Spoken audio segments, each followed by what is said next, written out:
Znači prije 8 godina smo bili tu i nismo imali baš sreće.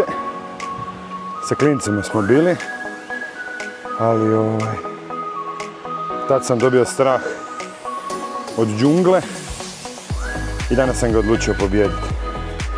Tako da, nastavim dalje svoj uspon i idem se okupati na vodopadima, na vrhu planine. Na svakom kraju puta možete uvijek pronaći nagradu za ono što ste odradili ili poduzeli. Dragi moji, šta da vam kažem? Ja sam svoj strah pobijedio i uvjerio se da ipak sam ja gospodar svojih strahova.